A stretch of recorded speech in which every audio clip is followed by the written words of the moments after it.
Sang Dewi Duka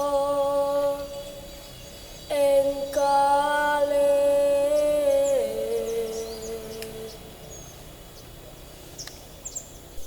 Assalamualaikum warahmatullahi wabarakatuh. Perkenalkan, nama saya Mandala Nurhair Kakak Farunisti dari SD Negeri 1 Karangkobar. Pada kesempatan kali ini, saya akan menyampaikan sebuah cerita yang berjudul Jaka Tarub dan 7 Bidadari. Cerita ini diambil dari buku Dongeng Anak-anak Terbaik karangan Rahim Syah. Baiklah, saya akan memulai cerita ini. Alkisah, di pinggiran sebuah desa, hiduplah seorang janda yang bernama Nyi Randa Tarub. Sebenarnya, ia tak bernama demikian. Sebagaimana kebiasaan masyarakat Jawa, karena ia tinggal di desa Tarub dan orang tak tahu namanya, maka ia dipanggil dengan nama di desa di mana ia tinggal. Nyi Randa Tarub merawat seorang bayi yang bernama Kidang Talengkas. Bertahun-tahun kemudian, Kidang Talengkas menjadi besar. Karena ia tinggal di desa Tarub, maka ia dipanggil dengan nama Jaka Tarub. Setelah beranjak dewasa, Jaka Tarub tumbuh menjadi seorang pemuda yang tampan. Ia gemar sekali berburu binatang dengan menggunakan sumpitan. Hari itu seperti biasa, pagi-pagi sekali Jaka Tarub sudah berjalan menelusuri hutan di mana ia sering berburu. Namun sampai setengah hari pun tak ada hewan buruan pun tampak. Ketika Jaka Tarub duduk melepas lelah, terdengar sayup-sayup suara beberapa wanita. Dan akhirnya Jaka Tarub menjadi terkejut melihat gadis-gadis yang tengah asyik mandi di telaga. Jaka Tarub keheranan. Semua gadis-gadis itu cantik. Apakah peri penunggu hutan? Ataukah bidadari yang turun dari kayangan? Jaka Tarub terus memperhatikan gadis-gadis yang tengah asyik mandi di telaga. Tiba-tiba matanya melihat onggokan pakaian yang terletak di tepi telaga. Dengan mengendap-endap, Jaka Tarub mengambil salah satu onggokan pakaian tersebut. Adik-adik, hari segera gelap. Mari kita kembali ke kayangan, kata salah satu bidadari yang tak sadar bahwa pakaiannya telah dicuri oleh seorang. Jaka Tarub yang mendengar perkataan mereka menjadi yakin dengan dugaannya bahwa mereka adalah para bidadari. Para bidadari itu pun segera berpakaian dan akan kembali menuju ke kayangan. Tapi salah seorang di antaranya merasa kehilangan pakaiannya menjadi panik. Hilang? Bagaimana mungkin? Ayo kita cari. Dengan segera para bidadari itu ikut mencarikan pakaian yang hilang. Jaka Tarub hanya bisa melihat ketujuh kecemasan gadis dari balik semak-semak. Hingga akhirnya, Oh, hari demikian sore. Kita tak dapat tinggal lebih lama lagi di Mayapada. Kita harus cepat-cepat kembali, kata salah satu bidadari. Tapi bagaimana dengan diriku? Tanya Nawang Wulan bidadari yang telah kehilangan pakaiannya. Kami tak bisa berbuat apapun. kau terpaksa kami tinggalkan, kata bidadari yang lain. Jerit dan rintihan Nawangwulan tak dihiraukan oleh keenam bidadari yang terus melayang ke angkasa hingga lenyap di balik awan.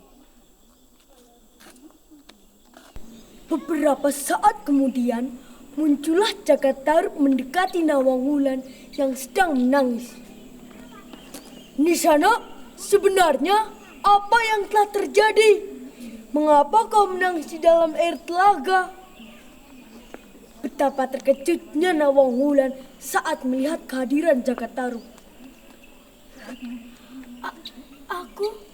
Aku tidak bisa keluar dari telaga karena pakaianku hilang. Oh, sungguh malang nasibmu. Aku bermaksud menolongmu kalau kau menerimanya. Sepertinya memang tak ada jalan bagi Nawangwulan selain menerima uluran tangan dari pemuda tersebut. Nih, untuk sementara waktu, pakailah jaritku untuk menutupi tubuhmu, kata Cakataruk sambil memberikan kain jarit untuk menutupi tubuh Dewi Nawangwulan. Terima kasih Kisana. Namaku Nawangwulan. Siapakah namamu?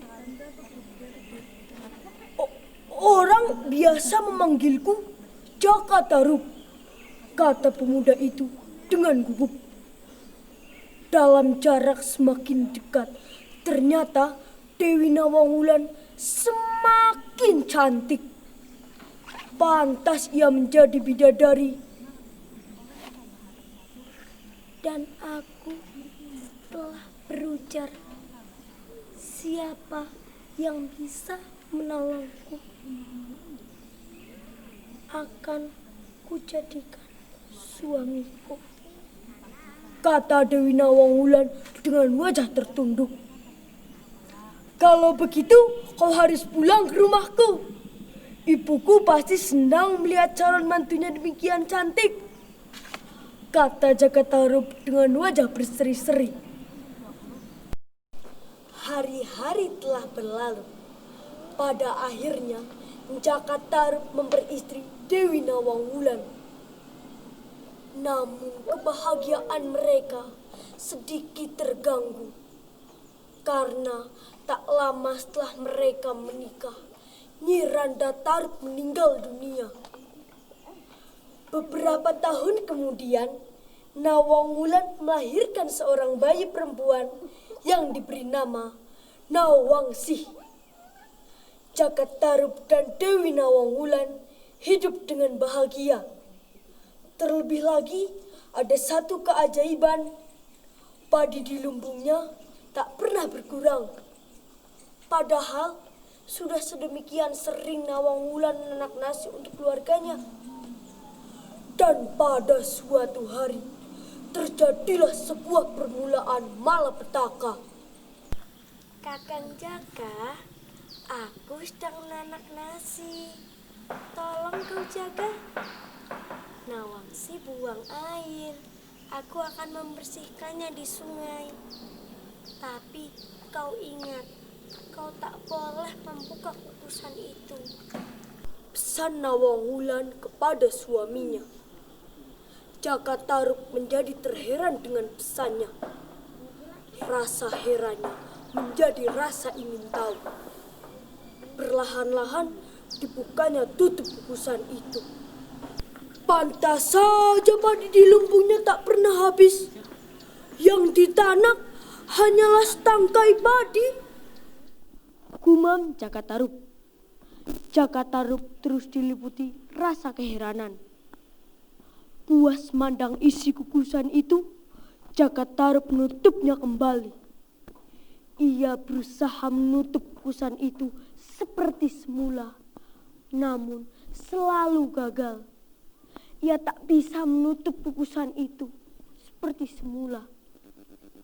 Setelah kembali dari sungai, Nawangwulan tahu bahwa suaminya telah melanggar pesannya.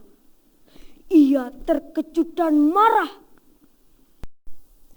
Ia menyesal atas kelancangan suaminya yang telah membuka kukusan itu hingga kesaktiannya musnah. Kau telah merusak bagian-bagian kukusan ini. Sekarang aku harus bekerja keras. Aku harus menumbuk padi. Untuk itu kau harus buatkan aku peralatan guna menumbuk padi, kata Dewi Nawangwulan dengan wajah tertunduk. Maafkan aku, istriku. Apakah kukusan ini tidak bisa diperbaiki? Geluh Cakataruk. Tidak bisa, Kakang. Itu sebabnya aku berpesan kepadamu agar kau jangan buka kukusan itu. Maafkan aku, istriku. Maafkanlah aku. Karena setiap hari harus ditumbuknya. Padi dalam lumbung yang biasanya tidak cepat habis, kini tentu saja mulai menyusut. Dan pada suatu hari, ketika Dewi Nawangwulan mengambil padi di lumbung, matanya tertuju pada satu benda. Alangkah terkejutnya, Dewi Nawangwulan sudah mengetahui apa benda itu. Oh, pakaian. Ini pakaianku yang hilang ketika aku mandi di telaga. Apakah Kakang Jaka yang mengambilnya?